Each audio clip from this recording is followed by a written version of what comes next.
I'm 31, and for the first time in my life, I've started to dread the sound of my own front door. Not because I'm afraid of being hurt, because I'm afraid of being needed, in a way that leaves no room for me to simply exist. When people look at my life from the outside, they see a calm home, a stable relationship, and a partner who does his part. They see a man who works hard, makes dinner sometimes, plays with the kids, and tells me he loves me. And they're not wrong. But there's a constant pressure under the surface, like a low hum that never shuts off. And lately, that hum has become the entire soundtrack of our relationship. His name is Nico. We've been together 9 years. We met in our early 20s when everything felt flexible and possible, and we believed love could survive on enthusiasm alone. For a long time, it did. We live in a small coastal city now, far enough from our families that help is rare, close enough to the water that the wind carries salt into everything. We have 2 children, both under 6. We have a dog that sheds endlessly. We have routines that work because I hold them up. I manage most of the household: meals, appointments, laundry, cleaning, school forms, medicine schedules, birthday gifts, dog food, packing lunches, remembering what we're low on before we run out. I'm not saying this to be dramatic. I'm saying it because it's the foundation of what comes next. Nico works longer hours than I do. I work fewer hours, but my job is emotionally heavy. And by the time I come home, I feel like my head has already been filled and emptied and filled again. Still, I try to keep the home steady. I try to be the temperature regulator. I try to be the calm one. And then there's the other thing: sex. Not sex as intimacy. Not sex as closeness. Not even sex as a need. Sex is a constant presence. Sex is a negotiation tool. Sex is a meter that measures whether I'm good today. It's hard to explain without sounding like I'm exaggerating. So I'll put it simply. If I hold his hand, he turns it into a signal. If I hug him, he turns it into a promise. If I kiss him goodbye, he turns it into a countdown. If I smile at him, it becomes an invitation. It's in his jokes. It's in his texts. It's in the way he looks at me when I'm trying to make pasta with one child crying and the other asking for help with homework. It's like there's a switch in his brain that only flips one direction. Every morning, before I'm fully awake, my phone vibrates with something suggestive. Every night, even after I've said I'm exhausted, it comes again. Another attempt, another playful message, another request that feels less playful the 100th time. If I say no, he doesn't force me. He backs off. He will even say, "Okay, baby." And for about 20 minutes, everything feels normal. Then the pressure returns like a tide. He tries again. He starts bargaining. He gets louder with his disappointment. And when I don't respond the way he wants, another part of him shows up: the emotional storm. Nico has always been intense. In the beginning, I thought it was passion. Then I thought it was stress. Now I understand it as something closer to a lack of regulation.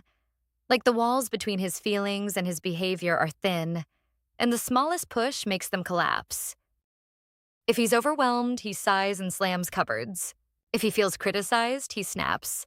If the kids are loud and he wants quiet, he becomes sharp and restless, and the entire house tightens around him. He'll say, "I'm not mad at you," while his voice is raised, his face hard, his energy filling the room like smoke. And if I flinch, even internally, he'll accuse me of making it about myself. I've tried to explain how it feels, not just the words, but the atmosphere, how his mood changes the room, how the children notice, how I notice.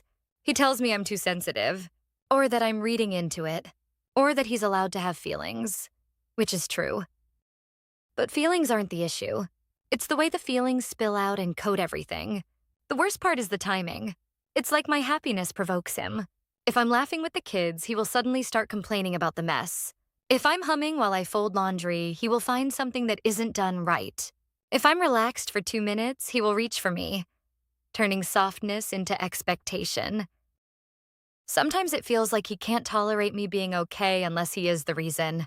A few months ago, I started waking up with jaw pain. I thought it was a tooth. My doctor asked if I was stressed. I laughed, but it wasn't funny. I told her I was tired. I didn't tell her the whole truth. The truth is, I started to feel like my body didn't belong to me. Not because he took it, because the constant pursuit made it impossible to forget that he wanted it. Always. Every moment. Every interaction shaped around that gravity. I stopped cuddling on the couch because it never stayed cuddling. I stopped kissing him for no reason, because there was always a reason. I stopped wearing certain clothes because he commented on them like they were a preview. And in the middle of all that, I started to resent the way he could be a great father and still treat me like a function. One night, our youngest had a fever. I was cleaning vomit off the floor with shaking hands. My shirt was damp, my hair stuck to my neck, my body aching in that deep way that feels like it lives in the bones. My phone buzzed. A message from Nico. A joke. Something explicit. A request for a picture. Like my entire reality. Sick child, smell of medicine, bucket by the bed, was invisible to him. I stared at the screen and felt something in me go cold. Not anger, not sadness, just a quiet sense of distance. When he came home, he tried to kiss me like nothing happened. I leaned away. He frowned. And then, because he didn't get what he wanted, his mood shifted. Fine, he said. Whatever. He was loud with it, dramatic with it, stomping through the kitchen like the floor had betrayed him. The kids heard it. They always hear it. They become quieter. They watch me for cues.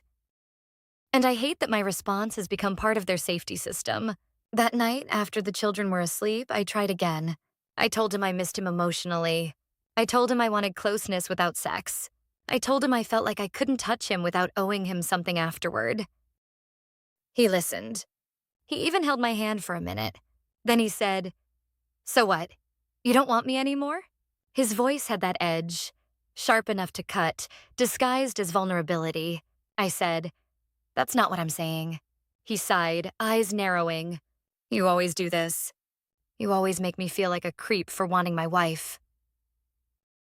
That word, creep, hit me like a trap. If I agreed, I was admitting he was right about himself. If I disagreed, I was reassuring him. Either way, the conversation drifted away from my experience and toward his comfort. That's how it always went. A few weeks later, we started couples therapy. I was hopeful. I didn't expect miracles. I just wanted someone in the room who would name what was happening. The therapist was kind and she listened. But when I described his mood swings, she said something that made my stomach sink. She told me I should learn to lean into his anger and understand it wasn't about me. I left that session feeling like I had been handed another job. Manage the house, manage the children, manage his desire, manage his emotions, and now manage my response to his anger too. I didn't want to villainize him. I don't think Nico is evil. I think he's overwhelmed and stuck in a loop. I think something in him has turned sex into a coping mechanism. I think he reaches for my body the way some people reach for a drink, because it calms him for a moment, and then the anxiety returns. But understanding someone doesn't mean surrendering to them. That's what I finally realized. One evening, after he had asked for sex 3 times in 1 hour and then sulked when I said no, I sat at the kitchen table and wrote a list. Not a list for him, a list for me. What I needed to stay in this relationship without losing myself. 1, space. 2, emotional stability. 3, affection that wasn't transactional. 4, a home where moods didn't rule the atmosphere. When he came into the kitchen, he saw the notebook and asked what I was doing. I told him the truth. "I'm figuring out what I need," I said. "And I'm going to say it clearly." He laughed once, short and dismissive. "You're being dramatic again." And I felt something surprising. Relief. Because his reaction made it clearer. If my needs were always drama to him, then the problem wasn't my tone. It was his unwillingness to hear me. I took a breath and said the hardest part first. "I'm taking sex off the table for a while." His eyes widened. His face shifted quickly through disbelief, anger, and something that looked like panic. "That's not fair," he said. "You can't just..." He cut himself off and breathed through his nose like he was trying to stay in control. Then his voice lowered, dangerous and calm. "So what, you're punishing me?" "I'm protecting myself," I said. "I need to know you can love me without chasing me." He stood there for a long time. Then he said, "I knew it. You don't want me." He turned away. He slammed a drawer. The storm arrived. I didn't follow him. I didn't apologize. I didn't bargain. I went to bed. The next day, he was quiet. Not peaceful quiet. Weapon quiet. He did the dishes loudly. He moved around the apartment like a stranger. When the kids asked him for help, he answered, but his voice was flat. His anger wasn't explosive this time. It was spread thin across everything, like a fog. That night, I told him the rest. I'm willing to work on us, I said. But we need real help. Not just couples therapy where I learn to carry more. You need to learn emotional regulation. And you need to talk to someone about the way sex has become compulsive. He stared at me as if I'd insulted him. I'm not addicted, he said. I just have a high drive. And you used to like it. I nodded slowly. I used to be rested, I said. I used to feel safe. I used to feel like my body belonged to me. Then I said the line that terrified me, because saying it makes it real. If this doesn't change, I won't stay. For a moment, he looked like he might break. Then he hardened again. Fine, he said. Do whatever you want. But 2 days later, he asked for a therapist's number. He didn't apologize. He didn't admit anything. He just asked for the number. It wasn't a victory. It wasn't closure. It was a small shift, like a door opening a fraction. We're still in it. Some days are better. Some days he backslides. Some days his moods still soak into the walls, and I have to remind myself that I'm allowed to step away. But something has changed in me, too. I no longer trade my peace for his comfort. I still love him. I still see the good in him. And I still believe people can grow. But I've finally accepted this. Love without boundaries isn't love. It's surrender. And I'm done surrendering. This concludes today's story.